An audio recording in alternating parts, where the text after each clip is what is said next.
The next part we're going to talk about, or I should say the last actually, because we've talked about dark colored blood, which is old blood. We've talked about red healthy blood and orange blood. Now we're going to finish up with pink blood. So pink typically is a sign of spotting. People really don't think of it as a full-blown period when it's pink. Usually people experience a lot of pink bleeding when their period is either coming on or is going off.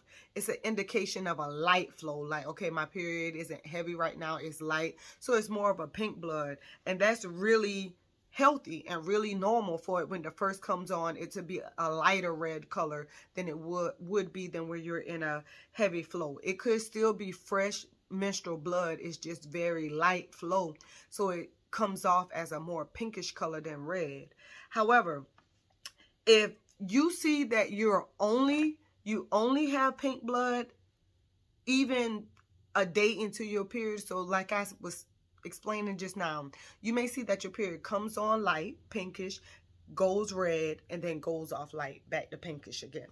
So if you notice that there is no red, it's just light the whole time, and it's pink the whole time, that's a possible sign that your estrogen levels are very, very low, and you should seek out a medical professional to have some tests done, or possibly take some natural herbs that can help bring your estrogen levels up. Or if you're interested in doing the medicinal route, you can ask to be placed on, or suggest to be placed on, artificial estrogen or man-made estrogen to help get your estrogen levels up. But essentially, just only seeing pink blood throughout the entire menses or your entire period is a sign of a low estrogen level.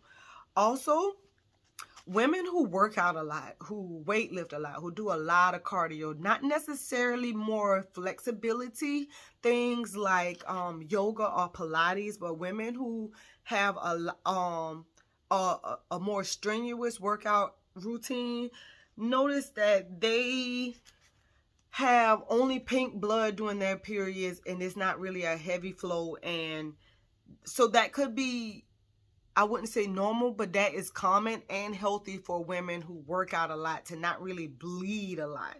They basically just have a pink flow for about 1 to 2 days and their period goes off. So on the flip side, if you fall into that category, I wouldn't be worried too much. But if you don't fall into that category, then I always recommend, anytime you feel like something is going on, to definitely see your doctor. Outside of your regular period, we already talked about this when we talked about ovulatory bleeding or ovulatory spotting. But again, pink spotting during your ovulation cycle is common among some women who have the fibroids, endometriosis, cyst, or anything like that. It's very common.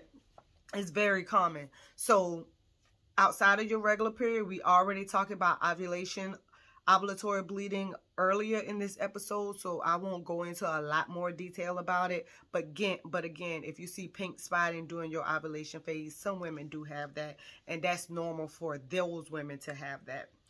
Also, if you get pink discharge when you're not on your period, all the time, is not really a heavy flow. It's just that you're always spotting pink and you don't have any other thing going on, such as fibroids, endometriosis. Basically, you don't have any other vaginal or womb issues going on besides the pink discharge.